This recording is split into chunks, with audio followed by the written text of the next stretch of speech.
오늘 말씀의 본문이 누가복음 7장입니다. 우리가 이 누가복음 7장에서 두 번의 말씀을 들었습니다. 첫 번째 말씀은 이런 사람 또 없습니다. 가버나움의 백부장의 믿음을 우리 예수님께서 칭찬하셨어요. 내가 이스라엘 중에서도 이만한 믿음을 만나보지 못했다. 두 번째로 우리가 누가복음 7장에서 들었던 말씀은 이런 분 또 없습니다. 나인성 과부의 죽은 아들을 우리 예수님께서 살려주셨어요. 죽은 자도 살리시는 분이 우리 예수님이세요.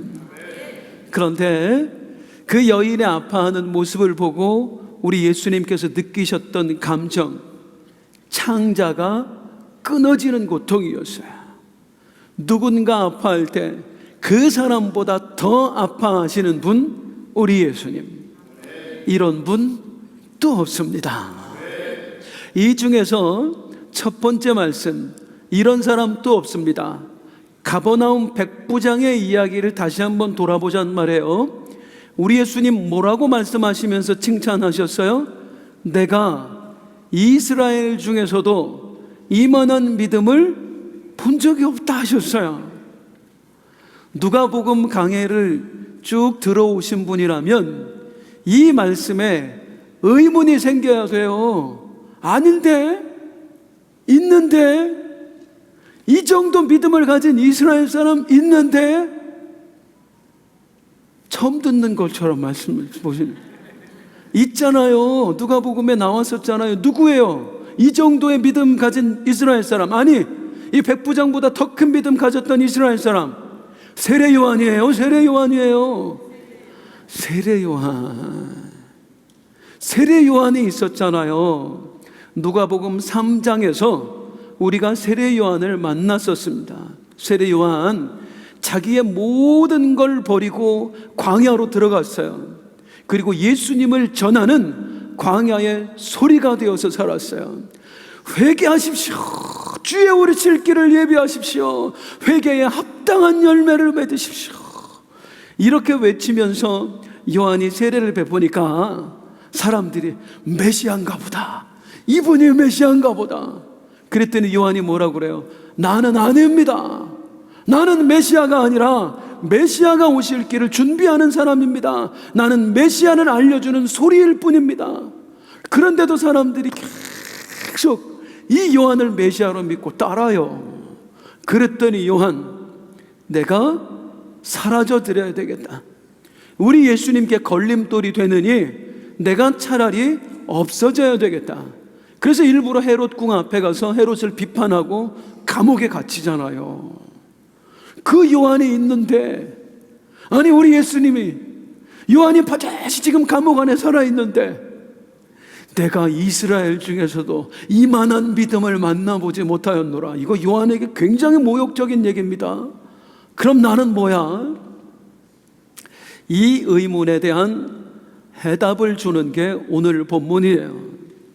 오늘 본문에 보면 그 불꽃 같던 요한의 믿음이 흔들립니다.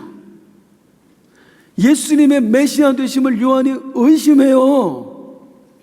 요한이 자기를 찾아온, 면회온 자기 제자들에게 이렇게 얘기합니다.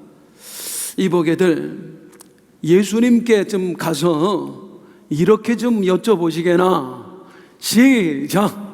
요한이 그 제자들 중 둘을 불러 주께 보내어 이르되, 오실 그이가 당신이 오니까 우리가 다른 일을 기다리리까. 예수님, 오신다고 약속했던 메시아가 바로 당신입니까? 정말 당신이 메시아 맞습니까? 아니면 우리가 다른 분을 기다려야 됩니까? 요한이 흔들리고 있어요. 예수님이 메시아가 맞나 의심하고 있어요. 적어도 요한은 이러면 안 되는 사람이었거든요. 요한은 태어날 때부터 천사로부터 직접 계시 가운데 태어났어요. 이 아이는 장차 메시아의 길을 준비하는 아이가 될 거야. 그 메시아가 누군지 천사가 직접 알려줬어요. 예수가 메시아인데 그분의 길을 준비하는 소리로 살아야 돼. 어렸을 때부터 귀에 못이 박히도록 들었어. 예수님이 메시아야. 너는 그 예수님의 길을 준비하는 사람이 되어야 돼. 부모에게만 들었어요? 아니에요. 직접 듣기도 했어요. 요한이 요단강에서 세례를 베풀 때 예수님이 찾아오셔서 그 세례를 받으셨단 말이에요. 그때 어떤 일이 일어났습니까? 시작. 백성이 다 세례를 받을새 예수도 세례를 받으시고 기도하실 때에 하늘이 열리면 성령이 비둘기 같은 형체로 그의 위에 강림하시더니 하늘로부터 소리가 나기를 너는 내 사랑하는 아들이라 내가 너를.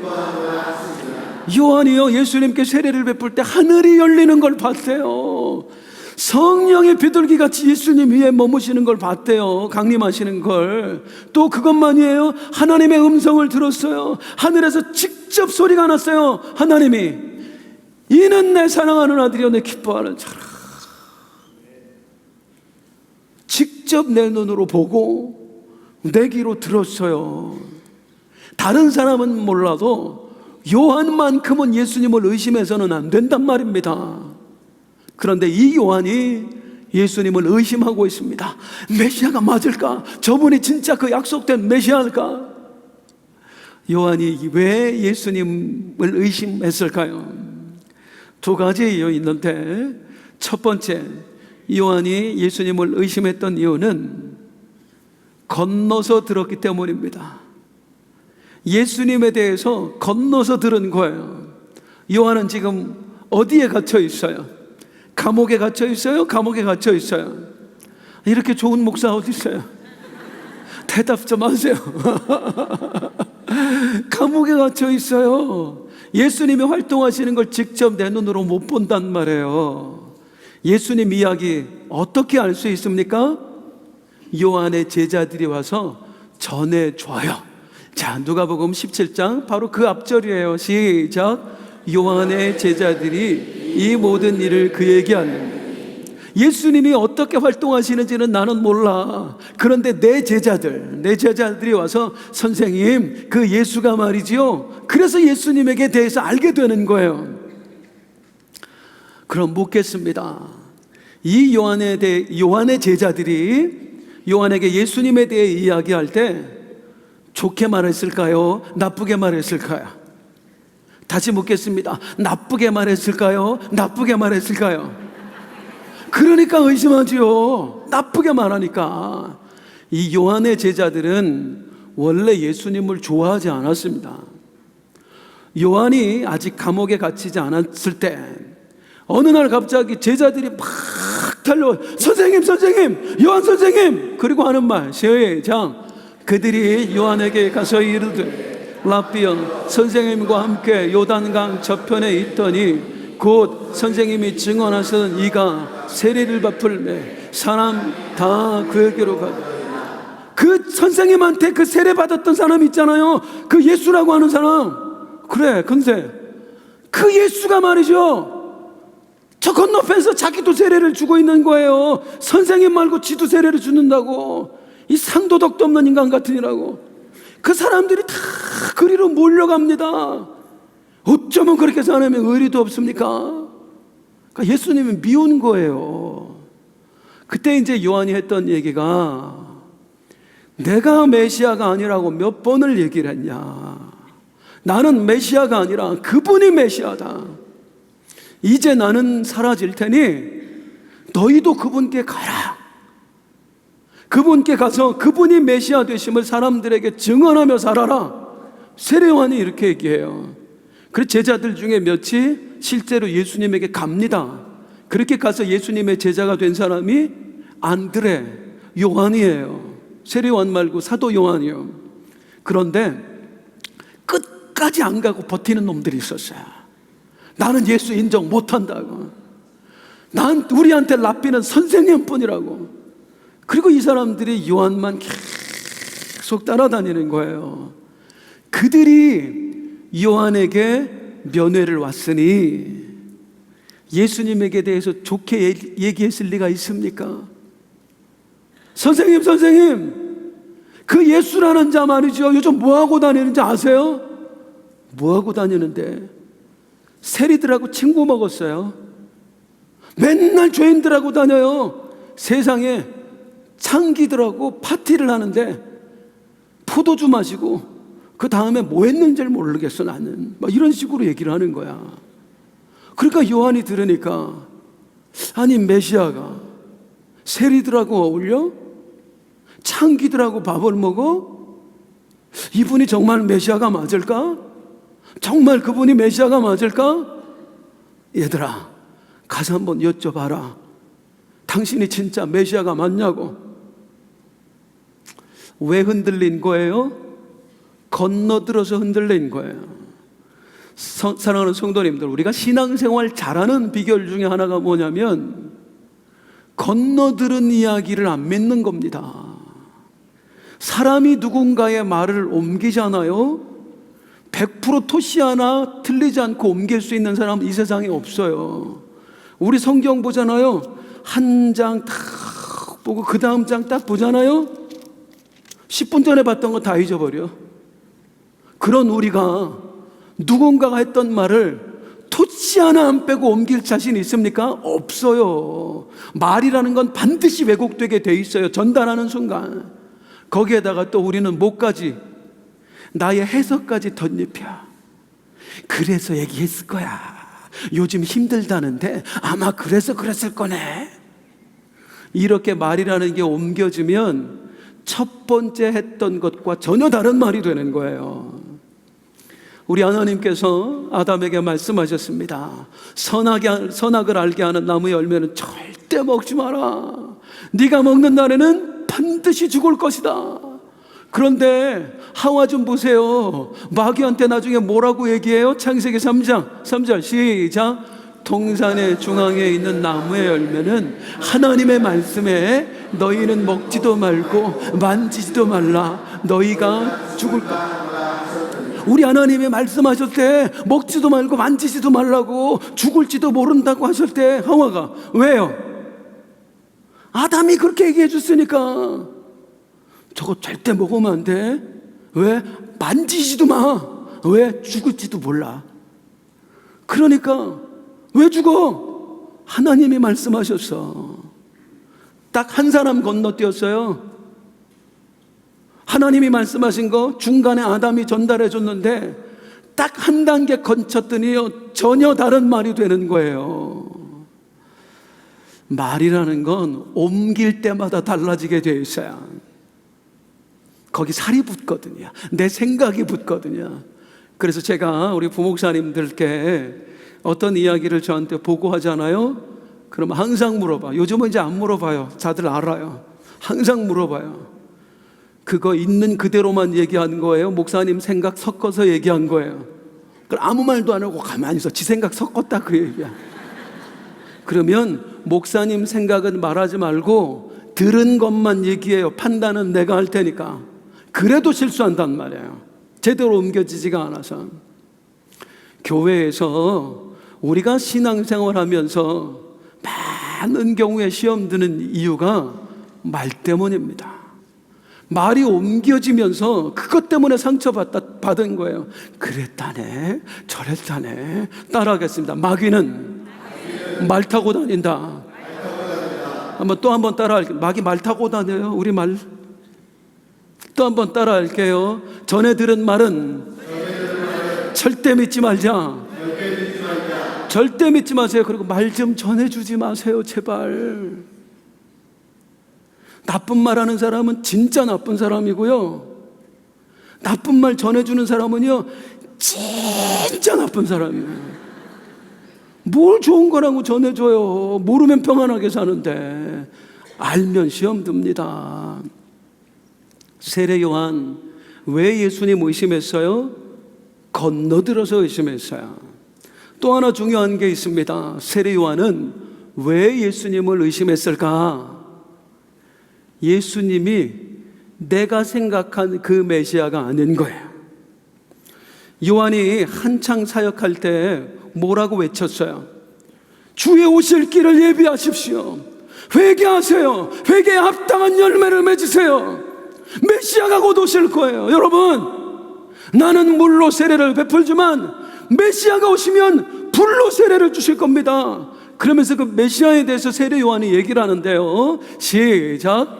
손에 키를 들고 자기의 타작마당을 정하게 하사 알곡은 곳간에 쭉정이는 꺼지지 않는 불에 태우시니.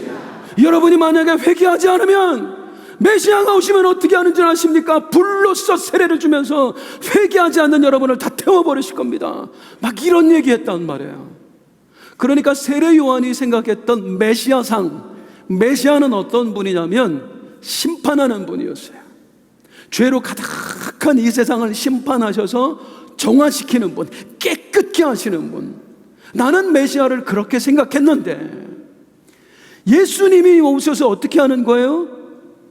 그 불로서 태워버려야 될 쭉정이들하고만 다니는 거야. 세리들, 죄인들, 창기들, 그들과 함께 막 포도주를 나눠 마시고 파티를 벌이고. 이분이 과연 메시아일까? 죄인을 심판하는 게 아니라 오히려 죄인들과 함께 하시는 분, 이분이 과연 메시아일까? 왜 의심해요? 내가 생각했던 메시아가 아니어서. 사랑하는 성도님들, 신앙생활하는 중에 많은 분들이 시험에 드는데 그 중에 또 하나의 이유가 뭘까요? 하나님이 내가 생각한 그분이 아닐 때, 내가 생각한 하나님은 열심히 기도하면 포기하지 않고 부르짖으면 응답해 주시는 분인데, 내가 보고 있는 하나님은 그런 분이 아닐 때, 내가 생각한 하나님은 온갖 충성을 다하면 내 삶을 형통하게 하시는 분인데, 진짜 내가 경험하는 하나님, 내가 삶에서 만나는 하나님은 그런 분이 아닐 때, 그럴 때 우리가 시험에 들어요. 우리 하나님이 내 생각과 다를 때, 우리 하나님의 일하심이 내가 아는 것과 다를 때. 그런데 묻겠습니다, 성도님들. 하나님의 생각과 내 생각이 같을 수 있을까요? 하나님의 계획과 나의 바람이 같을 수가 있을까요? 여러분 자식들이 여러분의 마음 몰라줘요. 내가 낳은 자식도 나를 몰라. 하물며 우리가 하나님을 알 수 있어요? 그분의 생각과 계획을? 말도 안 돼요. 우리가 하나님을 온전히 알 수 있으면 그분은 하나님이 아니야, 인간이지. 이사야 55장 8절 시작. 이는 내 생각이 너희의 생각과 다르며 내 길은 너희의 길과 다름이니라. 여호와의 말씀이니라. 하나님의 생각은 우리의 생각과 달라요. 하나님의 길은 우리의 길과 달라요. 이걸 인정하지 않으면 시험에 드는 거예요. 왜 하나님이니까 그렇게 하시는 거예요. 요한이 예수님의 메시아 되심을 의심했던 이유, 건너들어서. 또 하나, 내가 생각했던 메시아가 아니어서. 자, 이 요한의 의심하는 말을 들었던 우리 예수님 어떻게 하실까요? 예수님의 반응을 보겠습니다. 예수님 그 말을 전하러 온 제자들에게 말씀해 주십니다. 누가복음 7장 22절입니다. 시작.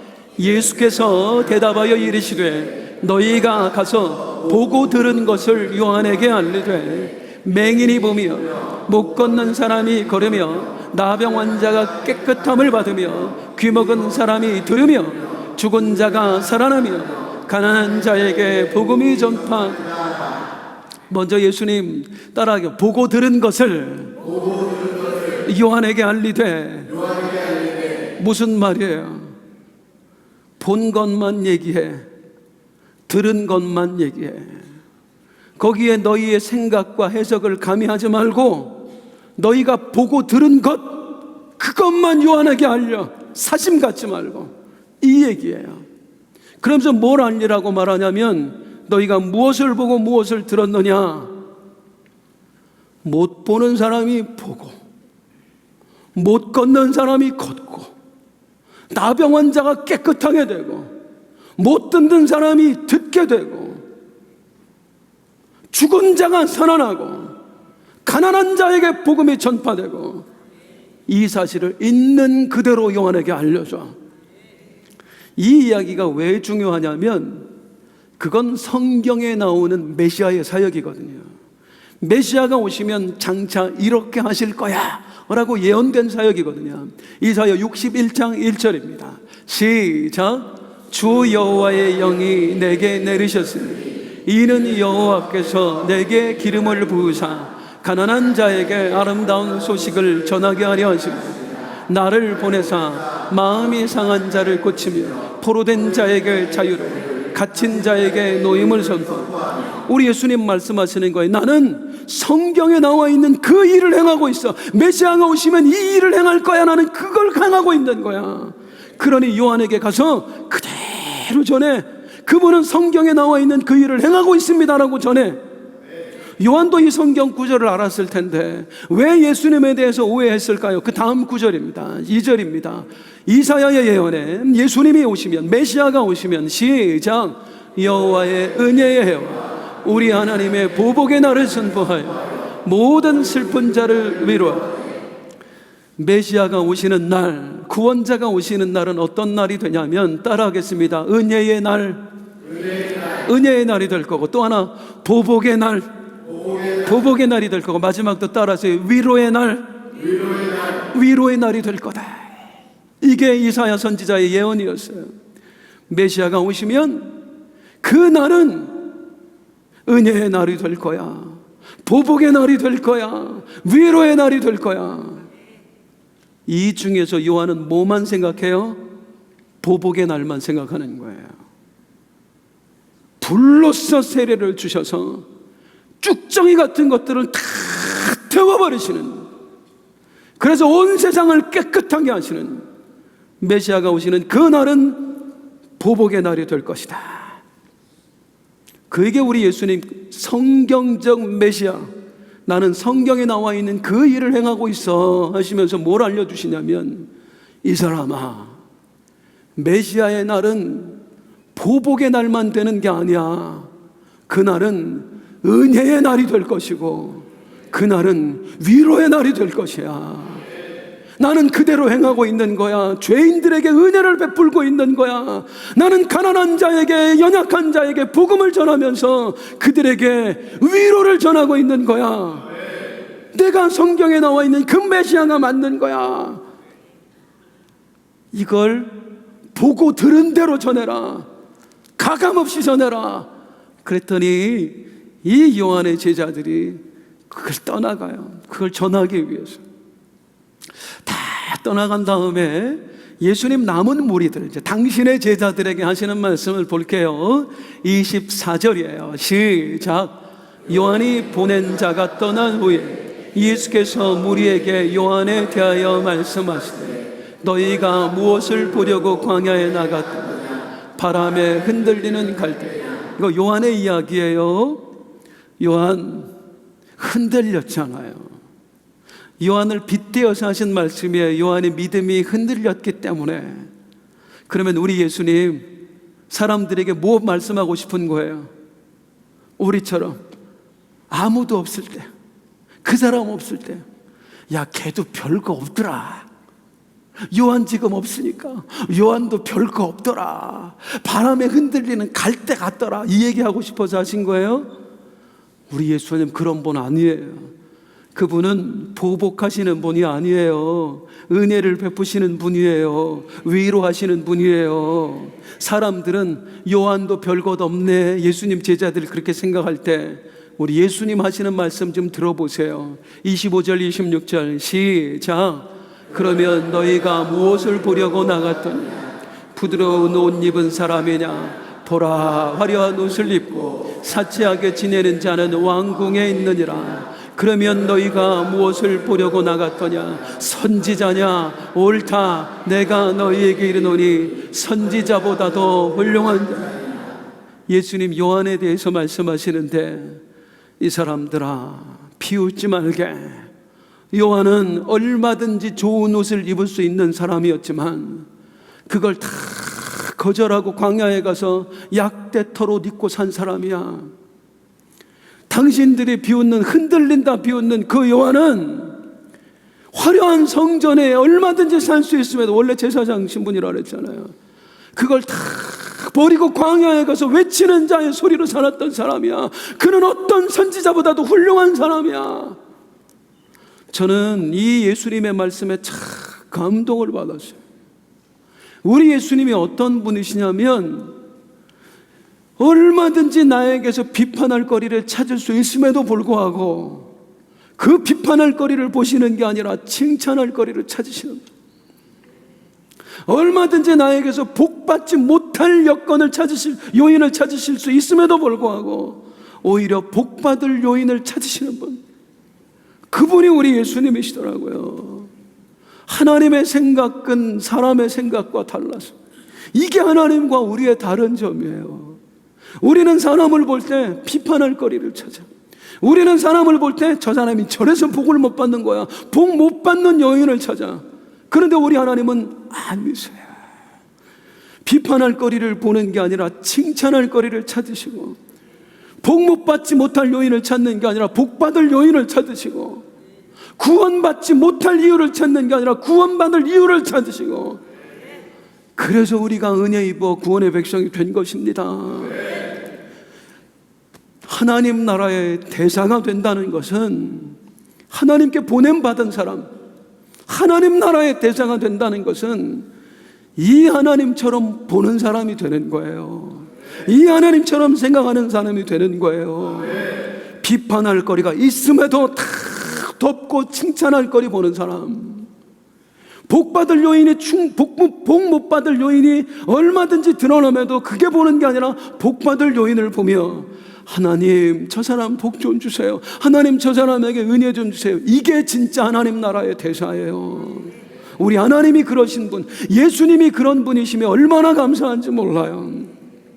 그런데 우리 예수님 여기서 그치지 않고 더 놀라운 말씀을 하세요. 28절 같이 읽습니다. 시작. 내가 너희에게 말하노니 여자가 낳은 자 중에 요한보다 큰 자가 없도다. 그러나 하나님의 나라에서는 극히 작은 자라도 그보다 크니라 하시니. 따라하게, 여자가 낳은 자 중에 요한보다 큰 자가 없느니라. 여자가 낳은 자 중에 요한이 제일 크대요. 여자가 낳은 자가 무슨 뜻이에요? 이건 유대인들이 흔히 쓰는 관용구예요. 유대인들은 그냥 모든 사람, 모든 인생, 이걸 표현할 때 유식한 척 하면서 여자가 낳은 자, 그런 표현을 했어요. 그러니 예수님께서 여자가 낳은 자들 중에 요한이 가장 크다, 이 뜻은 무슨 말이냐면, 지금까지 살아온 모든 인생들 중에, 지금까지 살아왔던 모든 사람들 중에 요한이 가장 큰 사람이다, 그렇게 말씀하신 거예요. 근데 이 말씀하시기 전에 무슨 말씀도 하셨어요? 26절 시작. 그러면 너희가 무엇을 보려고 나갔더냐? 선지자냐? 옳다. 내가 너희에게 이르노니 선지자보다도 훌륭한 자. 따라할게요. 선지자보다도 훌륭한 자니라. 예수님께서 이 요한을 칭찬하시는데, 요한은 말이지 선지자보다도 훌륭한 사람이, 어떤 선지자보다도, 요한은 말이지 그 어떤 사람보다도 큰 사람이야. 왜 이렇게 말씀하세요? 요한이 왜 모든 선지자들 중에 가장 훌륭한 사람이에요? 요한이 왜 지금까지 살았던 모든 사람들 중에 가장 큰 사람이에요?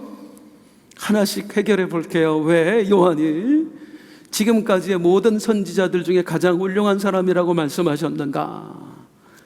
구약에 나오는 모든 선지자들, 그 사역에 공통점이 있어요. 모든 선지자들의 궁극적인 사역은 메시아를 가리키는 겁니다. 메시아, 장차 메시아가 오실 것이다. 그 메시아가 오실 날을 준비하라. 이게 모든 선지자의 공통적인 사명이에요. 이사야, 예레미야, 에스겔, 다니엘 다 그거 외친 거예요. 메시아가 오실 것이다. 그런데 신학적으로 이 세례 요한을 마지막 선지자라고 그래요. 이 마지막 선지자인 세례 요한은 지금까지와 달랐어요. 선지자들과. 어떻게? 메시아가 오셨어. 이분이 메시아야. 지금까지의 모든 선지자는 메시아가 오실 거야. 그런데 그들도 메시아가 누군지를 몰라요. 그런데 세례요한은 메시아가 오셨음을 선포해요. 이분이 메시아라고 알려줘요. 심지어 그분의 길을 닦아요. 그러니 지금까지의 선지자들의 했던 활동과 비교가 되느냐고. 메시아가 오실 거야 하고 이분이 메시아하고 비교가 되느냐고요. 그래서 예수님께서 모든 선지자보다 요한이 훌륭하다, 인품이 훌륭하고 믿음이 훌륭하다는 이야기가 아니라 그의 사역이 훌륭하다 그 말이에요. 메시아를 알려줬으니까. 또 하나, 왜 요한이 지금까지의 모든 사람보다 큰 사람일까요? 지금까지 살았던 모든 사람, 이 세상 모든 사람 말하지 않아요. 성경을 아는 사람 말해요. 지금까지 살았던 모든 사람 다 뭘 바라고 살았어요? 뭘 바라보면서? 메시아가 언제 오실까? 우리 하나님이 약속하신 여자의 후손, 우리를 구원하실 분, 그분이 과연 언제 오실까? 아브라함도 그때를 바라보고 살았고, 모세도 그때를 바라보고 살았고요.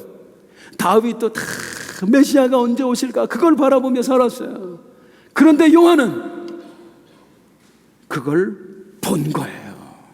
그 메시아를 보고 함께하고 그분의 길을 닦고 있는 거예요. 아직 제자들은 예수님을 메시아로 모르고 있는데 요한은 알고 보고 믿고 비록 흔들렸지만 그분의 길을 예비했으니, 우리 예수님이 하시는 말씀이 요한이 모든 사람보다 크다,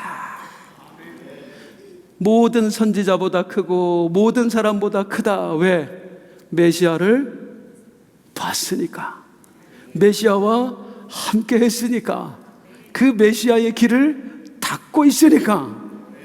그런데 여기서 그치지 않고 이제 그 다음이 중요해요. 우리의 이야기를 볼게요. 28절입니다. 시작. 내가 너희에게 말한 여자가 낳은 자 중에 요한보다 큰 자가 없도다. 그러나 하나님의 나라에서는 극히 작은 자라도 그보다 큰, 하나님의 나라에서는, 하나님의 백성된 자들은 요한보다 크다. 요한이 모든 선지자보다 훌륭하고 모든 인생보다 큰 사람인데, 하나님의 백성된 자라들은, 그 나라에 소속된 사람들은 요한보다도 크다. 이게 무슨 말이냐? 아직 온전한 하나님의 나라는 이루어지지 않았어요. 요한 때는. 진짜 하나님 나라는 언제 이루어져요? 몇 년 후에 우리 예수님 십자가 지고 죽으시고, 죽음에서 부활하시고, 부활하신 주님 하늘로 승천하시고, 오순절 되었을 때 그 하나님의 영이, 예수의 영이, 성령이 예수를 믿는 각 사람에게 임하십니다.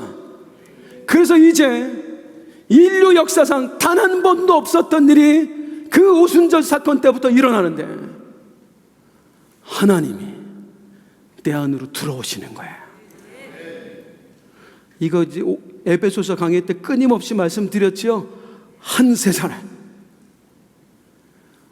아무리 대단한 사람이어도, 모세일지라도 다윗일지라도 삼손 같은 사람도 하나님이 들어오시는 게 아니라 하나님이 함께 하시는 수준이었는데, 이제는 하나님이 아예 내 안으로 들어오세요.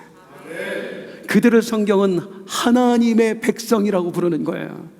왕이신 예수께서 직접 안으로 들어오셔서 이제는 그들을 다스려 나가시는 하나님 나라의 백성된 자들, 기억하십니까? 한 세 사람 된 자들, 그들이 우리들인 거예요.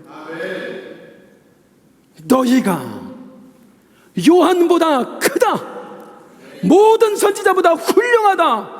왜? 모든 선지자들, 모든 사람들, 메시아가 언제 오실까? 요한은 그 메시아를 직접 보고 만났고 만졌어요. 우리는요, 그 메시아가 직접 내 안으로 들어오셨어요. 그리고 그분의 지배를 받게 되었어요. 비교나 될 수 있느냐고. 이 영광이 비교나 될 수 있느냐고. 하나님이 함께하는 자와 하나님과 하나 된 자의 영광을 비교나 할 수 있느냐고.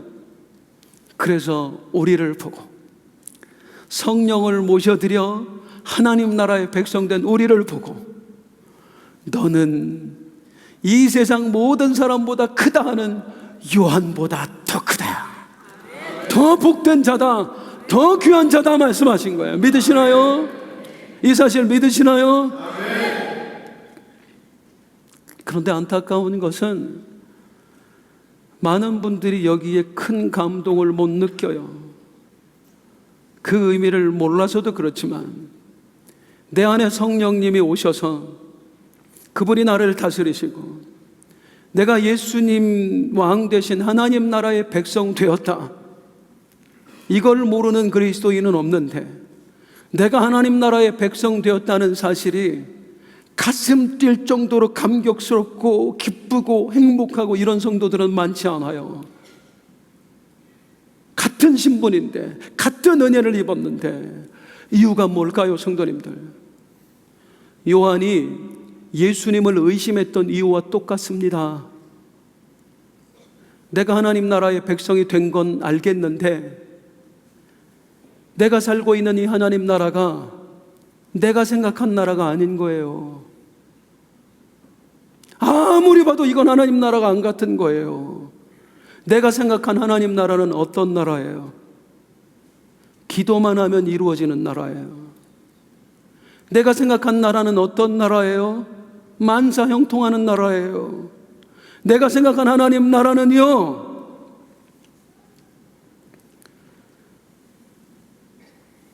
이루 말할 수 없이 부유해지고 전혀 아픔도 없고 눈물 흘릴 일도 없고 영원토록 고통이 없는 그런 나라란 말이에요. 그런데 실제로 내가 살고 있는 이 하나님 나라는 여전히 울어야 되고 여전히 아파야 되고 여전히 고통스러워야 되고, 그러니 하나님 나라의 백성 된 게 머리로는 기쁜데 가슴으로는 기쁘지가 않은 거야. 별로 감격이 되질 않는 거예요. 뭐가 문제일까요? 우리가 하나님 나라를 오해하고 있는 겁니다. 하나님이 잘못된 나라를 우리에게 주신 게 아니라 하나님이 주시겠다고 약속한 그 나라를 우리가 오해한 거예요. 우리 멋대로 해석해 버린 거예요. 성경 어디를 보세요? 하나님 나라 백성은 이 땅에 사는 동안 무조건 부자 될 것이다 라는 말이 써 있는지, 성경 어디를 보세요? 하나님 나라 백성은 절대 안 아플 거라고 써 있는지, 성경 어디를 보세요? 하나님 나라 백성은 죽을 때까지 형통하다 죽을 거다 써 있는지, 그런 말 하나도 없어요. 성경이 말하는 하나님 나라는 하나님이 다스리시는 나라예요. 성경이 말하는 하나님 나라는 육신이 잘 되는 나라가 아니라 영혼이 잘 되는 나라예요. 성경이 말하는 하나님 나라는 내 뜻대로 되는 나라가 아니라 하나님의 뜻대로 되는 나라예요. 그런데 우리 멋대로 하나님의 나라를 규정해버려. 유토피아, 사람들이 만든 하나님 나라예요. 사람들이 만들어오는 하나님 나라를 생각하면서 왜 예수 믿었는데 그 일이 안 이루어져요? 왜 성령 충만한데 기도하는데도 안 이루어져요? 성령 충만하면 모든 기도가 다 이루어진다는 말이 어디 써 있느냐고, 성경에. 그런데 우리는 성령 충만을 오해하고 하나님 나라를 오해하고 복음을 오해하고 있으니 기쁘질 않지. 왜 예수 믿어도 이런 일이 생겨요? 왜 성령 받았는데 이런 일이 생겨요? 왜 내가 하나님 나라 백성이 되었는데 이런 일이 생겨요? 성경에 이미 써 있어요. 우리 예수님이 말씀하셨어요. 아무든지 나를 따라오려거든 자기를 부인하고 자기 십자가를 지고 나를 따를 것이니라. 내가 가는 길은 좁은 길, 좁은 문이다. 이 성경에 나오는 하나님 나라를 붙들었던 사람들은 흔들리지 않았습니다. 사도 바울 복음 전하다 루스드라에서 돌에 맞아 죽었어요. 그를 하나님이 살려주셨더니 만신창이가 된 몸을 이끌고 더베라는 곳에 복음 전하러 가요. 그리고 그 사도 바울이 돌아와서, 이야, 대단하네. 어떻게 이 힘든 일을 당했는데, 핍박을 당했는데 사도 바울 안 흔들리지? 사도 바울이 사람들에게서 와서 하는 말, 하나님 나라에 들어가기 위해서는 이런 핍박이 수도 없이 있을 것입니다. 우리는 고통 없이 사는 게 아니라 그리스도인은 이 고통을 이기며 사는 것입니다. 성경에 나오는 하나님 나라를 붙들었던 사람들은 안 흔들린다고요. 하지만 성경의 하나님 나라가 아니라 사람들이 만들어내는 상상해낸 하나님 나라 유토피아를 붙드는 사람은 흔들려요. 오늘 요한이 그랬던 것처럼 성경의 메시아가 아니라 내가 생각한 메시아를 붙들면 붙들고 흔들렸던 것처럼, 사랑하는 성도님들, 평생 주님 나라 가는 그날까지 흔들리지 않길 주님의 이름으로 축원합니다. 주님 주신 믿음 끝까지 붙들고 가길 원합니다. 어떻게 해야 될까요? 내가 생각한 하나님 나라를 이제 놓아버려야 돼요. 성경이 말하는 하나님 나라를 붙들어야 돼요. 그때 비로소 결코 흔들리지 않는 믿음, 굳건한 믿음을 우리가 갖게 될 줄로 믿습니다. 우리 일어나서 함께 찬송하겠습니다.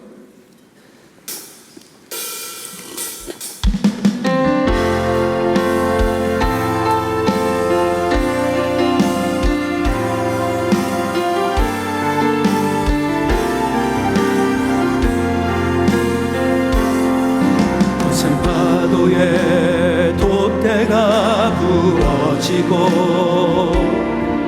돛이 찢어져 난파할지라도 나는 주님을 의심하지 않으리. 오직 주님만 믿으리. 내가 찢어진 돛 때문에 울진 않아.